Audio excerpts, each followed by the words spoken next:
Hola, ¿cómo están?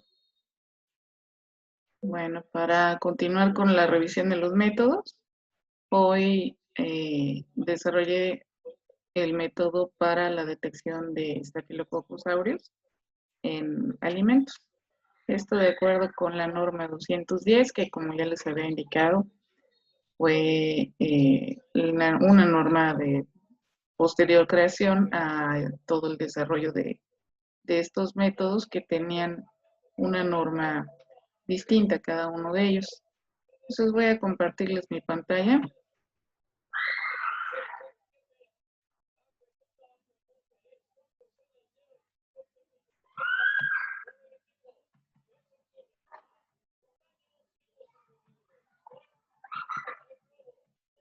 Ya saben que estas cosas huelen el miedo, y entonces están súper lentas y hay que esperar a que reaccionen. Pero bueno, ya está. Y ya tienen también la pantalla ahí compartida. ¿Sí? Aquí estamos, es para decir la determinación de Staphylococcus aureus, de acuerdo con el método actual, el método vigente que está en la norma oficial mexicana 210 de Secretaría de Salud. Entonces, ¿cómo da inicio? Pues lo primero es realizar las diluciones. Vamos a ver posteriormente cómo hacer esta parte de la elaboración de diluciones. No podemos partir o tener una idea de cómo empezar a trabajar un alimento sólido sin pues diluirlo. Entonces, estas diluciones tienen un factor de 10, ¿sí? Para que podamos interpretar los resultados con base en la primera, eh, en la cantidad de muestra que se diluya. Eso sí les adelanto, pues recuerden que es, bueno, siendo un factor décuple, es una relación que debe ir de 1 en 10, es decir, una parte del soluto para 10 de la solución total.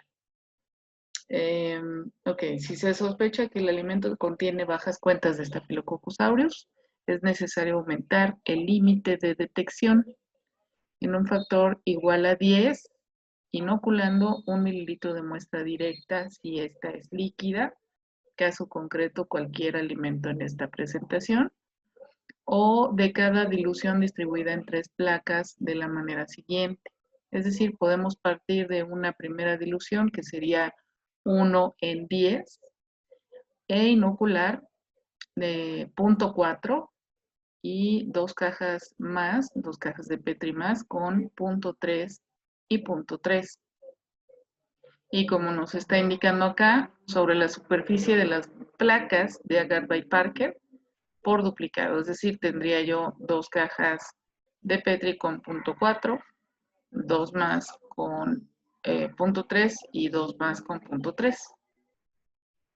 Si hubiera esta situación de una baja cuenta de Staphylococcus aureus.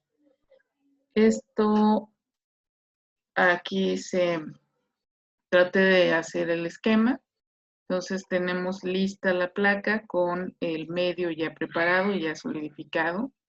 Y este medio en particular, como necesita ser adicionado de yema de huevo, hay que hacer un poquito más de trabajo con él porque es necesario hacer un proceso muy similar a la pasteurización del huevo. De acuerdo con lo que se señala en la norma, pues es prácticamente una pasteurización. Yo digo, mm, no quizás con los mismos equipos, pero el resultado es muy similar en cuanto a la disminución de cuentas bacterianas. Es necesario hacerlo así porque en ocasiones el huevo puede estar contaminado y cuando se utiliza para la preparación del agar, pues el mismo podría dar lugar al crecimiento de bacterias procedentes del alimento. Entonces, les digo, ya están preparadas las cajas de Petri con el agar, con el medio de cultivo. y se distribuye este inóculo, sean los .3 o los .4 o o 1 mililitro, perdón, de cada dilución, de acuerdo a cómo se decida que se va a trabajar. Reitero, esto del .3, .3, .4, es decir, tomar 1 mililitro y dividirlo, se hace cuando podemos pensar que el alimento tenga una baja cuenta de Staphylococcus aureus. Entonces lo distribuimos con varillas de vidrio, ¿sí? Estas varillas están, digamos, en forma de L, están dobladas, para que con la parte de la base en ángulo recto, ¿sí?, se distribuya el inóculo y se procure que sea de la manera más homogénea posible y se absorba en toda la superficie prácticamente del agar. Hay que utilizar una placa diferente para cada dilución. Y les decía en un principio, hay que hacerlo duplicado. ¿Por qué siempre lo hacemos duplicado? Pues para tener una mayor seguridad en términos de cuentas. Obtenemos siempre un promedio y es con base en el promedio con el que expresamos los resultados. El crecimiento en agar Bayer-Parker, que es el que les menciono, con emulsión de yema de huevo, nos ofrece un crecimiento con esta morfología que es bastante particular y fácil de reconocer. Entonces aquí están las colonias que son muy, muy negras, brillantes, que son convexas y que tienen esta decoloración, esta área de decoloración alrededor de cada una de ellas.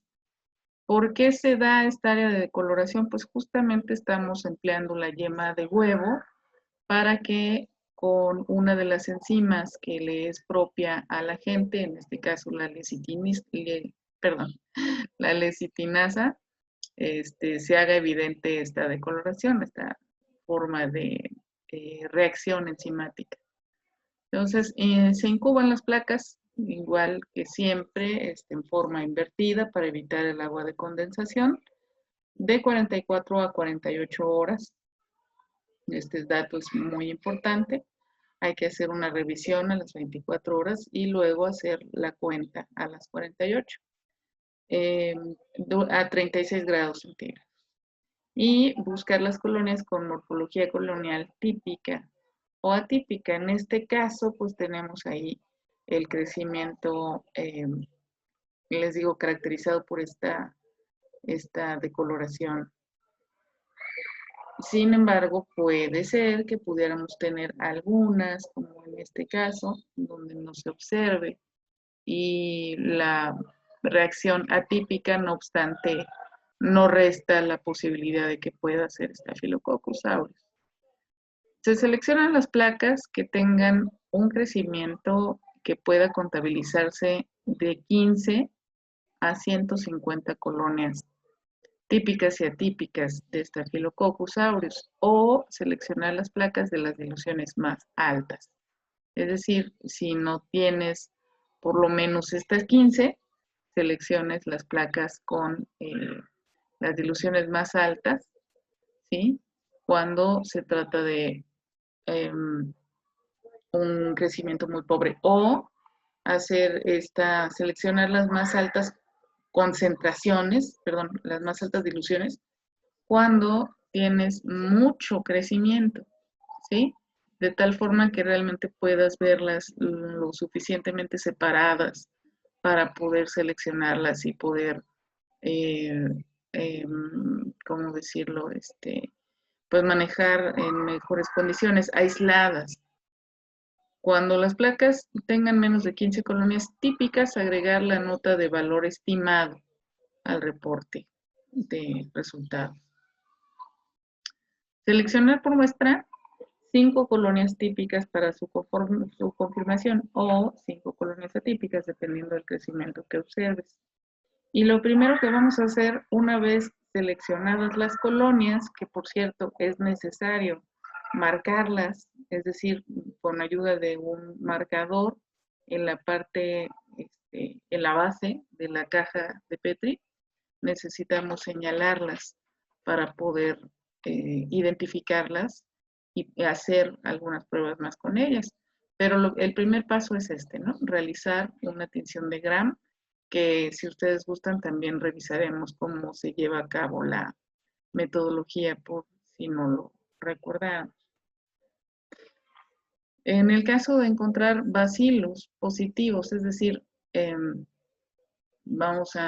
lo que nosotros vamos a buscar son cocos. Recuerden que esta es la forma, suele ser la forma morfológica, o mejor dicho, la morfología de las colonias de Staphylococcus aureus, agruparse en estos racimos, o en esta especie de racimos de uvas, se dice, y señalar perfectamente los cocos, ¿no? Identificar los cocos que tienen que verse azules, recordando que son gram positivas.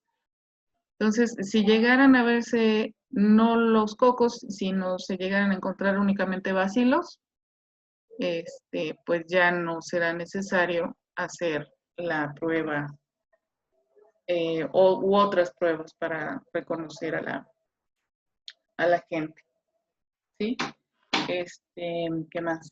Si no hay bacilos, por el contrario, lo que observamos son cocos, como les estoy comentando, se lleva a cabo la prueba de coagulasa. Entonces, a partir de las colonias que seleccionamos anteriormente, como aquí, y que ya les dije, había que marcar en la parte de la base de la caja, seleccionamos nuevamente y sembramos ya de manera aislada una colonia en tubos con 0.5, una colonia típica, en tubos con 0.5 de BHI, ¿ok? Y en tubos con agar soya tripticasa. El agar soya tripticasa es para que podamos tener la cepa aislada en caso de necesitar algunas otras pruebas para confirmar si se trata o no de estafilococo. Una vez que se han colocado, inoculado en los tubos con BHI, es necesario incubar a 35 grados centígrados en baño de agua con circulación. Este paso requiere de 20 a 24 horas. Entonces, buscando una base que no impida el contacto directo de los tubos con el agua del baño, es, dejarlos entonces a esta temperatura y por este tiempo. En agar soya tripticasa tenemos dos opciones, podríamos incubarlo a 27 grados o simplemente conservarlos a temperatura ambiente. Y aquí el tiempo, pues bueno, no es un factor determinante. Podemos dejarlo a temperatura ambiente, no obstante se lleguen a tardar más de 48 horas quizás en crecer, no importa. La idea es tener la colonia aislada. Posteriormente agregar 0.1 del cultivo anterior, o sea, del que tenemos en BHI, en caldo el cerebro corazón, a 0.3 mililitros de plasma de conejo con EDTA. Entonces, anteriormente ya hemos medido 3 décimas de plasma de conejo descongelado y mantenido con EDTA para posteriormente agregar el 0.1 del cultivo que ya se dejó en la incubación en baño de agua. Se incuba nuevamente a 37 grados, más o menos 1 grado, y se observa entonces periódicamente a intervalos de 1 hora después de las primeras 4 a 6. Dejamos, entonces lo inoculamos y esperamos de 4 a 6 horas para realizar esta primera revisión y posteriormente cada hora. Si no hay formación de coágulo, entonces observar hasta las 24 horas. Si después de este tiempo no hay formación de coágulo, entonces lo observamos nuevamente hasta las 24 horas. Aquí está el resultado. Este es una coagulasa negativo, no hay formación del coágulo como tal, y en este hay ya la formación del mismo. ¿Por qué sabemos que se trata de Staphylococcus aureus? Pues porque la enzima que posee permite entonces observar esta reacción empleando el plasma de conejo. Hacemos una siguiente prueba, que es la prueba de termonucleasa. Recuerden que pusimos 0.5 mililitros de BHI y solamente habíamos tomado uno, entonces tenemos todavía de reserva y de esa reserva tomaremos 0.3 de este cultivo en caldo cerebro-corazón. Con estos 0.3 lo vamos a colocar en un baño de agua hirviendo, ¿sí? Durante 15 minutos. Entonces, ¿cómo lo hacemos? Pues colocamos una platina, un vaso con perlas de vidrio para que cuando empiece a ebullir no se salpique y no se pierda el agua. Y un vaso de precipitado pequeño conteniendo pues los tubos del caldo cerebro-corazón. Es necesario preparar un portaobjetos con 3 mililitros de lagar, que se conoce como azul de toluidina. Ahorita vamos a ver una foto. Y con ayuda de una pipeta Pasteur, también ya estéril, hacer orificios equidistantes en el lagar. El lagar simplemente lo dejamos enfriar y se observa como una capa encima del portaobjetos. Hacemos estos orificios para identificar cada una de las muestras que se quieran probar y también incluimos los testigos, es decir, nuestro testigo positivo, que sería Staphylococcus aureus, y nuestro testigo negativo, que sería el Staphylococcus epidermidis, o un control negativo. Utilizando una pipeta Pasteur, transferir una gota únicamente del caldo de BHI que ya hirvió a un orificio de este medio y repetir para cada cepa, incluyendo los testigos. Si nosotros observamos este cambio de coloración, que son esta especie de difuminación del azul hacia un tono más bien rosado, aquí es donde se hace evidente la enzima termonucleasa, dado que este medio tiene ADN en su composición. Las pruebas auxiliares, pues bueno, si ya tienes los resultados, pero puede ser que alguna de las dos pruebas como diríamos, señaladas al final, que sería la determinación del agente por la prueba de coagulasa y termonucleasa, si alguna de las dos, perdón, diera negativo, sería necesario hacer una prueba de catalasa para poder hacer una prueba más y tener entonces un resultado más confiable. A partir de un cultivo de los que apartamos en soya tripticasa, lo colocamos en un portaobjetos, emulsificamos una porción de ese cultivo con una gota de peróxido de hidrógeno al 3% y observamos si hay formación de burbujas de gas. Esa es la reacción.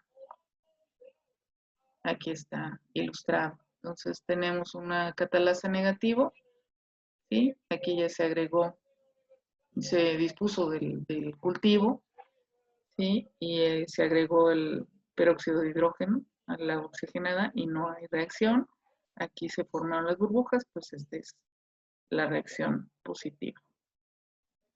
La utilización anaerobia del manitol es otra de las pruebas y para ello pues se requiere un tubo con caldo para fermentación adicionado de manitol al 0.5% con un inóculo abundante. Se cubre el caldo con una capa de aceite mineral estéril y se incuba hasta 5 días a 36 grados centígrados. Un cambio en la coloración indica la utilización anaerobia del manitol y la presencia de Staphylococcus aureus. Y es necesario para esta prueba también incluir los controles. Este no es el tubo con el manitol, pero es el manitol, este agarre es el manitol, salmanitol.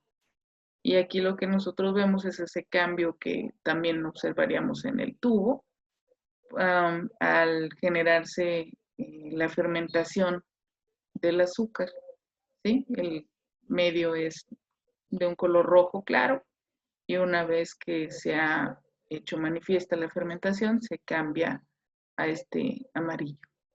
Esta es la forma de estriar. Por cierto, aprovecho para comentarles que si fuera necesario desarrollar en presencial, pues bueno, habría que también observar cómo se estría de manera correcta, ¿ok? Entonces hay que hacer pasar la estría primero en esta forma, de aquí estriar lo más posible con la idea de poder separar las colonias, quemar el asa y volver a hacer una estría abierta lo suficientemente para que se vayan separando, estriar el asa y hacer una última estría, perdón, quemar el asa y hacer una última estría en este sentido. Y aquí ya vemos colonias bien separadas.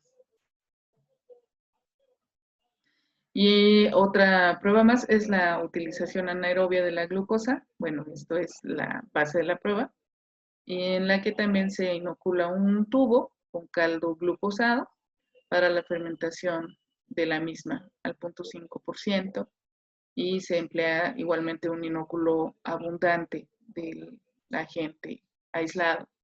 Cubrir el caldo con una capa de aceite mineral también e incubar por 5 días a 36 grados. Un cambio en la coloración indica la utilización anaerobia de la glucosa y la presencia de Staphylococcus aureus.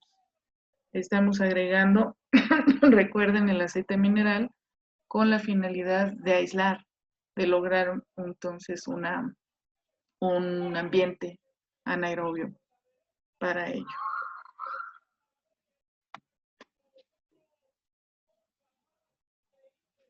Con esta parte entonces estaríamos terminando la revisión de este método y bueno, pues dejamos el material a su disposición para que ustedes lo puedan revisar y voy avanzando con cada uno de los métodos que tendríamos que ver, bueno, ver y hacer en el laboratorio. Gracias.